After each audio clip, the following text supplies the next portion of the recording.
Bien, mesdames, messieurs, nous en sommes maintenant à votre capsule de divertissement, toujours en notre compagnie, Jocelyne Cauvier. Alors, bonsoir, Jocelyne. Bonsoir. Toujours bien cette semaine? Oui. Bien remis de ta grippe? Ça sent bien. Alors, cette semaine, à la capsule divertissement, nous allons discuter du corps humain. Du corps humain, cette semaine. Donc, ça va être un peu des faits divers qui concernent le corps humain pour apprendre des petites choses. Encore une fois, j'ai beaucoup appris en le faisant. Bon, bien, restez confortablement bien assis dans votre salon. Nous allons découvrir des choses en ce qui concerne le corps humain et j'imagine que ça va être très intéressant. Bien, on va essayer. Ça me fait sourire hein, parce que les gens n'ont peut-être pas remarqué, mais le décor en arrière a un peu changé. Puis on voit un petit bonhomme Star Wars. Un petit hommage au lancement du... on parle du quoi? Du 7e épisode. Oui. 7e épisode. On est deux fans et on voulait avoir le petit bonhomme Star Wars. Oui. J'espère qu'on va l'avoir en même temps que tout le monde au mois de décembre. Je pense que oui, un gros film comme ça, hein, je dirais que oui. Espérons-le. Donc, je débute avec les gens qui se craquent les doigts. Donc, il y a des gens qui ont plus de facilité que d'autres. Je me souviens à l'école, les gens, quand ils voulaient m'écœurer, c'est ce qu'ils faisaient, là, parce que ça me traumatisait tout le temps. Donc, les gens qui se craquent les doigts. T'en parles qu'on le voit dans ton visage. Ah ouais, non, mais c'est... Donc, les gens qui se craquent les doigts, pourquoi ça fait du bruit, finalement? Vous voyez, c'est qu'au niveau des articulations, vous allez voir encore mieux sur l'image suivante. Donc, il y a un liquide entre les articulations, qu'on appelle le liquide synovial, et il y a du gaz dissous là-dedans. Et à un moment donné, lorsqu'il y a une traction, lorsqu'on se craque les doigts, le gaz passe de l'état dissous à l'état gazeux, sous forme de petites bulles. C'est le passage de l'état dissous à gazeux qui fait l'espèce de craquement. Ah oui? Ouais. Ben, je ne savais pas. Je l'ignorais. Je pensais que c'était carrément le frottement, moi. Bien, il y a certaines personnes, ça peut être vraiment des frottements entre les tendons, etc. Mais le craquement typique, ça va être les petites bulles de gaz, le passage de l'état dissous à gazeux. Bon. Et un autre exemple de ce principe-là, c'est quand tu ouvres une bouteille de boisson gazeuse, tu as du gaz dissous dans la boisson gazeuse. Dès que tu l'ouvres, ça fait un bruit caractéristique. Un pet d'os.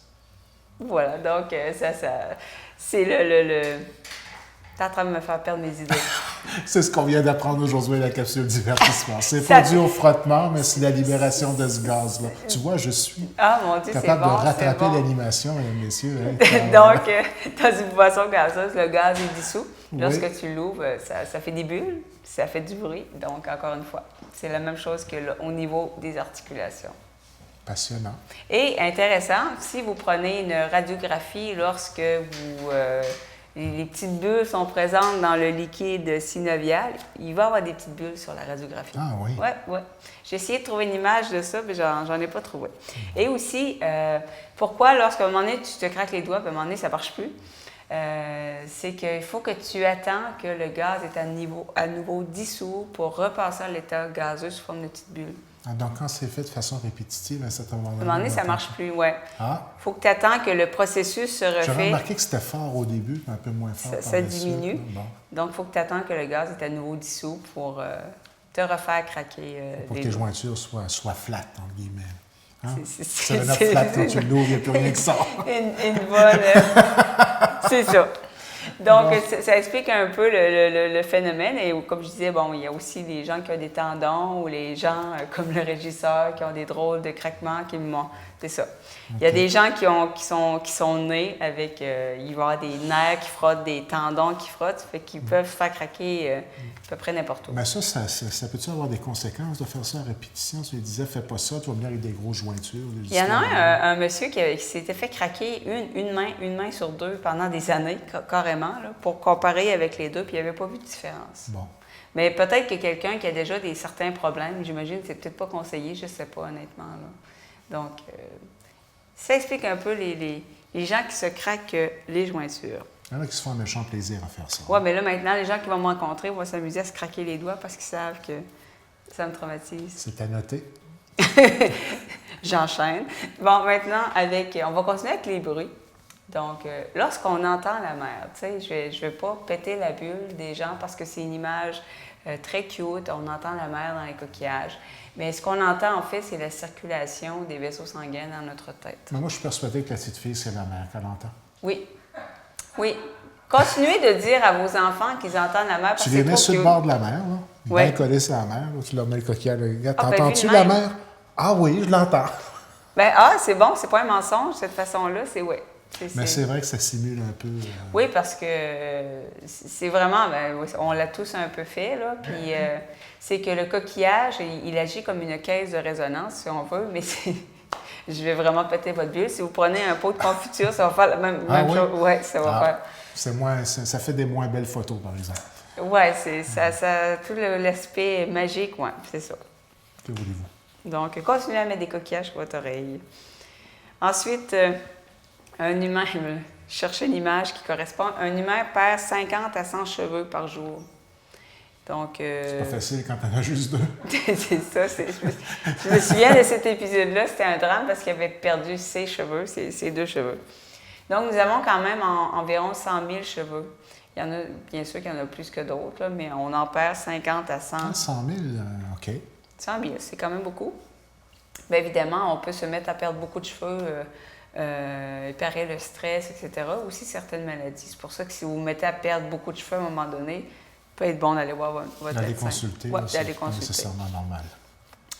Ensuite, le poumon droit est plus gros et inspire plus d'air aussi que le poumon gauche. Pourquoi? Ah, ouais. On le voit à l'écran, c'est que le poumon gauche, il y a un espace pour le cœur. Donc, c'est pour ça que le droit a 3 lobes et le gauche en a 2. Donc, on voit mieux sur cette image qu'il y a un espace. C'est une bonne raison. C'est une bonne raison. Parce qu'évidemment, le cœur n'est pas centré, donc... Il n'est pas indispensable, non, je pense. Oui. Non, c'était pas ça la fin de ma phrase.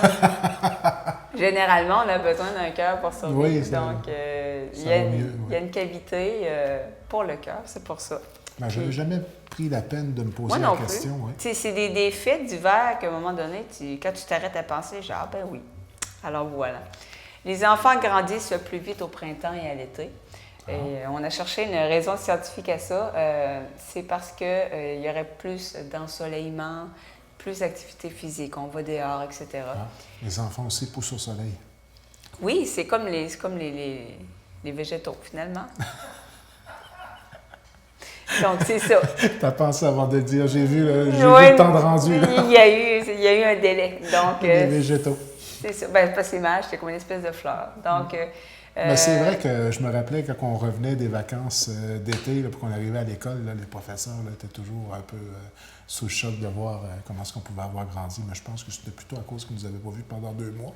Mais si tu prétends que... Aussi, c'est un ensemble des 2, je pense. Une combinaison des 2. Oui, c'est une combinaison des 2. Ensuite, il y a 20 à 30 trillions de globules rouges dans le corps à tout moment. Ça, c'est quand même assez spécial. C'est impressionnant. La machine humaine. C'est incroyable. C'est quelque chose. Impossible à reproduire, d'ailleurs, en passant. Ah non, c'est d'une complexité. On parlait tout de cœur fonctionne. tantôt, la méchante machine, ça, le cœur. Ah oui. C'est normal qu'à un moment donné... Il y a des statistiques par rapport au travail du cœur sur une période de vie normale, là, puis c'est incroyable le nombre de battements et puis la façon avec laquelle ça peut être efficace et puis que ça peut travailler. Tout un moteur. Hein, puis on ne le sent pas travailler. Là. Non. Sauf quand on fait des gros efforts, on va dire. Là, mais on dort, on fait des efforts physiques.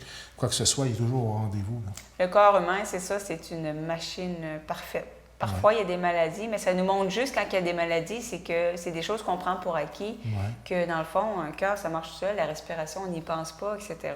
Tout se fait, on a une armée de globules blancs pour nous défendre. Et donc, les globules rouges, pour maintenir 20 à 30 trillions, c'est que le corps en produit 2,4 millions à chaque seconde. Incroyable. Donc, c'est beaucoup. Et un globule rouge, ça lui prend 20 secondes à parcourir le corps humain en entier, la circulation sanguine. Donc, ça va vite. Ça va vite. Donc, c'est impressionnant. On brûle maintenant. On brûle plus de calories à dormir qu'à écouter la TV. Donc, 77 calories. Surtout quand on fait ça. Oui, mais l'image a été très bien choisie. Oh, oui. Donc, 60... On dirait qu'on vient de la Lune quand on mange en regardant la télévision. On mange puis on n'arrête plus de manger. Bien, c'est parce que ça vient ensemble. Honnêtement, là, écouter la TV sans bol de rien, c'est plate. On nous a conditionné. Moi, mon point de vue personnel, là, il faut au moins que je grignote quelque chose. Des fois, on n'a même pas faim. Non, non. Honnêtement, Le principe au cinéma est le même, là. ça vient ensemble. Oui. On dirait que l'ambiance n'est pas la même, hein? Puis au cinéma, ce qui me fait rire au cinéma, parce que des fois, quand tu arrives avant, puis le film, mettons que tu arrives à 9h, puis le film n'est pas fini, donc tu attends dans la ligne, tu t'achètes des pop-corn, puis tu rentres dans la salle, puis quasiment tout le monde a déjà mangé leur pop-corn. Là. Ils sont préparés à retourner. Ils ont passé au travers. Ah, oui. C'est une petite tranche de vie. Malgré qu'ils sont capables d'avoir des quantités incroyables, là. Oui, donc on dépense 77 calories par heure à dormir, 56 calories pour la TV, 100 calories pour la lecture, donc on dépense plus de calories à lire. Et je vous encourage à le faire. On dirait que tout le monde, on se dit, il me semble que je ne lis pas assez. Moi, la première, il me semble que je ne prends pas assez le temps de lire. Mais prendre le temps, c'est le mot. Oui, prendre le temps. Puis moi, je trouve ça exigeant comparativement à regarder un film. J'ai une paresse intellectuelle là-dessus. Là. Bien, des fois, tu sais, comme moi, lire une brique de 600 pages, j'ai comme de la misère à me concentrer, mais puis tu sais, il y a des magazines sur des sujets qui nous intéressent. Puis, ou des nouvelles. Oui, 2-3 pages, puis, ou des petits livres de réflexion, si tu as une page à lire avant de te coucher. Des suggestions comme ça. Donc, comme je vous le disais, bon, on dépense moins de calories à écouter la TV, et en plus, si tu calcules la pizza, le popcorn, c'est ça. Très calorique. Voilà. Mais c'est le fun de temps en temps. Ben oui, ça fait partie du plaisir tant qu'à moi. Ensuite, je vous parle des sourcils. Je cherchais une image pour représenter les sourcils, puis c'est ça. J'ai dit quand? Je vais rendre hommage à M. Spock. Donc, les sourcils servent, bien sûr, comme moyen d'expression. Mais à la base, c'était pas pour ça qu'on avait des sourcils, nous, les humains. J'ai hâte de voir c'est pourquoi, parce que j'avais une théorie là-dessus, moi. Bon, bien, ça sert pour empêcher la sueur et la pluie d'atteindre les yeux. J'étais correct. C'est ça? Bon, oui. Bon, c'est un système de gouttière, si on veut. Ah! Donc, ça sert à ça. Et j'ai une autre image de sourcil. C'est un chat qui est né avec des espèces de taches comme ça. Je pensais que c'était un site, moi. Il a l'air toujours un peu surpris et triste en même temps. Donc, c'est beau, un chat. Ah, ben c'est sûr, tu parles à une personne qui est passionnée de chat. Donc, on ferme la parenthèse. On ferme parce que ça peut aller loin. J'étais déjà parti dans ma tête. On va regarder ça. La maison, là, c'est une longue histoire. Donc, on enchaîne. On parle des os. Tout autre sujet. Donc, les bébés naissent avec 300 os et rendus à l'âge adulte, on en a 206. Bon, on les perd où? C'est que plusieurs se soudent, comme on voit le crâne d'un bébé. On parle souvent. C'est vraiment spécial. Bien, la fontanelle, l'espèce de trou au centre, c'est pour ça qu'on dit, c'est vulnérable à cet endroit. Il faut faire très attention pour pas que le bébé ait de coups à cet endroit-là, etc. Ouais. Donc, il y a plusieurs os qui vont se souder, rendus à l'âge. Avant d'avoir des enfants, je ne le savais pas. Hein? Non, ben moi, je l'ai su par mes nièces et neveux. Là. On m'a expliqué comment tenir un bébé, fais attention, c'est très fragile le dessus de la tête. Oui, c'est spécial. C'est particulier. On continue avec les os, finalement. 25 des os du corps se trouvent dans les pieds, quand même. Donc, 52 os. Et Dieu sait que ça fait mal se cogner les pieds. C'est toute une complexité, la façon que c'est agencé, tout ça. Là. C'est quelque chose, quand même. On se demande comment ça fait pour réussir à soutenir l'ensemble de notre poids, nous garder debout. Hein? Il y a quand même... toute une musculature autour de ça, certain. Là. Ah non, mais c'est quelque chose, ben c'est sûr. Bon, il y a des adeptes du créationnisme, il y a des adeptes de la théorie de l'évolution. En tout cas, je vais y aller en termes d'évolution. Pour arriver à l'être humain, une complexité parfaite comme ça, je veux dire, c'est des millions d'années d'évolution d'un organisme vers un autre. Là. C'est quelque chose. Là. Et même si vous êtes plus créationniste, celui qui nous a créés, c'est d'une perfection aussi. Là. Moi, je suis les deux. Je crois à l'évolution, mais je crois aussi à la création par Dieu. Donc, c'est un mélange des deux. Bien, il y a un peu de tout hein, dans la société. Là. Ça permet d'avoir un plus grand cercle d'amis, d'être aux deux. Moi, je pense qu'un n'exclut pas l'autre. Honnêtement, là, moi, je crois aux deux. J'ai la foi, je crois en Dieu qui a créé tout ce qui existe sur Terre, mais je pense qu'au départ, il y a quand même eu une évolution. C'est difficile aussi de mettre complètement de côté le côté scientifique évolution. Bien, c'est ça. Je veux dire, on ne peut pas dire que les fossiles n'existent pas puis il n'y a pas eu de dinosaures. Je pense qu'il y a quand même des preuves établies. Mais c'est intéressant. Quand je jase avec les gens, j'aime toujours savoir un peu ce qu'ils pensent de ça. Puis personne ne peut prétendre avoir la vérité dans tout ça. Et souvent, l'argumentaire, c'est ce qui est intéressant dans la conversation. Voilà, c'est encore une petite parenthèse. Dans un pouce carré de la main, nous avons 9 pieds de vaisseau sanguin. Il faut savoir que les vaisseaux sanguins, ça peut être extrêmement petit, des petits capillaires. Là. J'imagine, un pouce de la main. Un pouce de la main. Donc, on a 600 capteurs de la douleur. C'est pas pour rien qu'on ressent la douleur. On a 9000 terminaisons nerveuses, 36 capteurs de chaleur, 75 capteurs de pression, 625 glandes sudoripares. Donc, souvent, les gens vont transpirer, entre autres, des mains. Ouais. Donc, vous comprenez pourquoi. Incroyable. Donc, ça, c'est des statistiques impressionnantes. Oui, pour un pouce de la main. Dans un pouce carré de la main, moi, ça m'a jeté par terre. Hein, quand tu donnes une claque, il n'y a pas un que celui-là qui s'en claque qui le sent. Hein? Non, mais il y a des ben, les gens qui se font tatouer vous le diront, il y a des parties du corps beaucoup plus douloureuses que d'autres. J'ai entendu ça. Tu sais, il paraît qu'un des pires endroits, c'est le visage. Évidemment, c'est très, très sensible, le visage.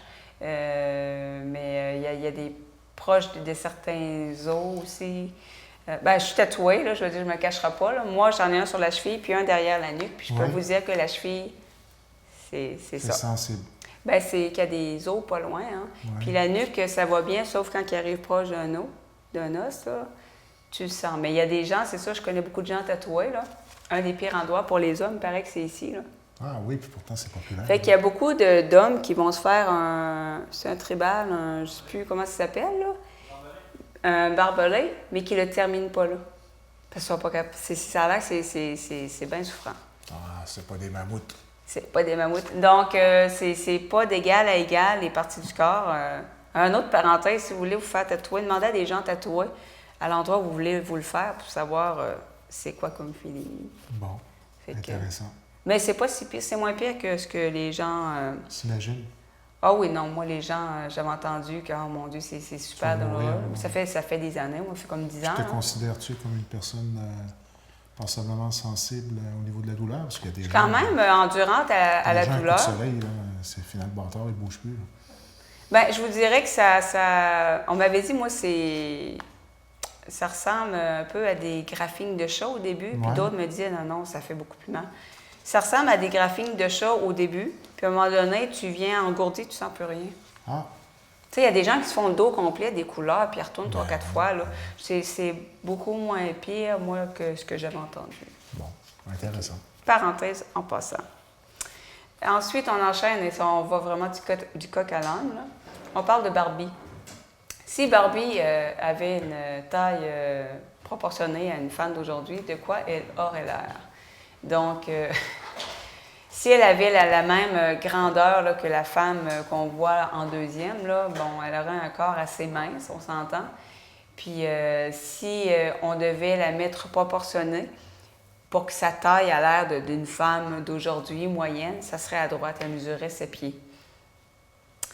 Donc, lorsque les gens ont conçu la poupée Barbie, je pense pas que c'était conçu pour représenter la jeune fille moyenne. Oui, mais vous allez voir d'autres images, là. Il y en a des drôles. Donc, il y a des gens qui s'amusent en Photoshop à essayer de nous montrer ce serait quoi Barbie en vrai pour montrer que c'est vraiment pas réaliste pour une jeune fille de s'identifier à un modèle comme ça. On a déjà fait une émission là-dessus. Là, donc, encore Barbie une fois... maquillée, là, Barbie pas maquillée, je me rappelle. Moi, c'est ça, ça nous donnait un bon exemple. Donc, on voit... là, ce qu'on voit, c'est que il y a quelqu'un qui a fait vraiment le corps de Barbie à gauche, en plastique, puis essayé de rentrer tous les organes. Puis il y a des organes qui avaient vraiment de la misère à rentrer. J'ai trouvé ça vraiment drôle, là. Fait que le corps de Barbie n'est pas conçu pour rentrer tous les organes de façon fonctionnelle. Donc, en passant. Et ça, c'est Barbie à gauche, telle qu'elle serait de façon réaliste, pas maquillée. Et évidemment, la version qu'on connaît à droite. Petite différence. Hein, mais il commence à avoir des poupées, vous voyez, l'Amélie, qu'elle s'appelle, à droite, qui correspond un peu à la femme moyenne là, qu'on voit là. Un peu plus enrobée, avec des lignes un peu plus... Oui, moi que je trouve vraiment beaucoup plus jolie, là, beaucoup plus harmonieux que... C'est la même longueur d'onde. qu'à gauche aussi, que Barbie qui a toujours l'air à s'en aller dans un bal, là, dans un galop aux Oscars. Là. Je veux dire, c'est pas représentatif non plus De la réalité. Ben, c'est ça. On s'est tout amusé avec des Barbies, là, puis je sais pas. C'est pas... Pas beaucoup, Margot. J'allais dire les femmes, mais ça aurait été un préjugé parce qu'il y a des petits garçons qui aiment ça, les Barbies. Tout à fait. Et il y a des petites filles qui aiment... Moi, à un moment donné, il y a quelqu'un à l'école qui m'avait prêté un G.I. Joe. Je voulais voir c'était quoi un G.I. Joe. Fait que, par curiosité, tout ça. As-tu vu tout ce que tu voulais voir? C'est comme une Barbie, mais en plus violente. En plus musclée, plus peut-être? violente un petit peu. L'as-tu déshabillé? Même pas? T'étais pas curieuse? C'est pas le souvenir que j'en ai, du moins. Là. OK. En tout cas, il était pas proportionné. Que joué avec des, il était pas proportionné avec les Barbies. Tu sais, je l'avais intégré. Ça prenait 5 G.I. Joe pour arriver avec une Barbie. C'est ça. J'avais essayé de l'intégrer, mais ça fitait pas. Ça fitait pas. Hey, c'est vraiment les tranches de vie aujourd'hui. On va enchaîner avec les empreintes digitales. Donc, ça va être intéressant. Ça. Ils apparaissent à 3 mois de grossesse. Ah oui? Oui, ça m'a surprise. Je ne pensais pas que c'était si tôt. Donc, ils se forment au hasard dans l'embryon par rapport à l'environnement, ce qui fait que des jumeaux identiques n'ont pas les mêmes empreintes. Ça, c'est spécial. Oui, j'aurais cru, honnêtement, mais non, ils n'ont pas les mêmes empreintes. Et on a même des films qui ont prétendu ça, hein? Oui, mais je suis content de le savoir. C'est ce que, en tout cas, Donc, selon mes identique, recherches. mais ça se peut pas identique en tout cas. Identique, il paraît que non, parce que ça dépend aussi de l'environnement. C'est spécial quand on regarde, là, on le voit vraiment, là, à la loupe, là, même, tu peux regarder tes empreintes. On ne s'arrête pas là-dessus, hein, mais c'est ça, vous allez voir, ce que vous voyez à l'écran, les trois, il paraîtrait que nos empreintes correspondent à une de ces trois. J'ai essayé de voir les miennes, mais on dirait que c'est un mix de deux. Moi, c'est à gauche, moi.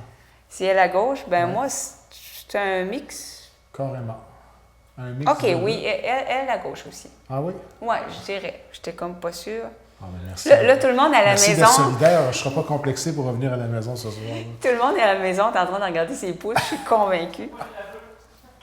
Ah, le régisseur, c'est la 2. Donc, il va faire autrement des autres, lui. Testineux. Il est testineux. Ah non, il veut toujours être en marge. Donc, il ne craque pas comme tout le monde. Il n'a pas les mêmes empreintes que tout le monde. Il aime le Dodge. Ça n'a pas de bon sens. On n'aime pas ça de l'agacer. C'est tout un numéro. Donc, les empreintes, la probabilité que deux personnes ont les mêmes empreintes, c'est 1 sur 64 milliards. C'est qu'on comprend pourquoi la police utilise ça comme moyen d'identification des gens. Mais à quoi ça sert des empreintes? Je me demandais, vous allez voir l'image suivante. On voit un peu mieux, hein, justement, les espèces de sillons. Ça aide pour pas, entre autres, que les objets glissent. Lorsqu'on prend un objet, c'est logique. Et ça aide aussi à sentir les textures et reliefs qui sont très, très subtils. Ah. Donc, tu sais, parce que le corps humain, tout sert à quelque chose. Ben oui. Donc, ça sert à se faire identifier lorsqu'on n'est pas gentil. Ah, et la sensibilité, hein, les personnes qui sont aveugles souvent vont être capables d'un peu voir à travers le toucher. Bien, il paraît que lorsqu'on perd un sens, on développe beaucoup plus les autres. Donc, ça devient automatique. Tu as des gens aveugles qui vont avoir une audition incroyable. Tu as des gens, comme tu dis là, il paraît que c'est quelque chose qui se fait naturellement. Le corps humain va compenser d'une autre façon pour mieux comprendre notre environnement, tout ça. Donc, c'est quand même impressionnant. Intéressant. Et ça termine la chronique qui était humoristique. On en a appris. On ne se regardera plus dans le miroir de la même manière, hein? Autant de l'intérieur que de l'extérieur. Oui, non. C'est très instructif, très divertissant. C'est des défis intéressants aussi à mettre dans une conversation, comme je le dis tout le temps, quand tu es en groupe ou etc. C'est toujours le fun d'insérer un petit fait comme ça parce que c'est instructif, c'est le fun, ça fait rire. Et si on jase avec toi et on veut te déstabiliser un peu, on craque. Oui, je sens que je vais tellement me le faire faire. Là, je craque pour toi. Hein? C'est ça. Ouais. Ça, puis les gens qui graphinent les tableaux.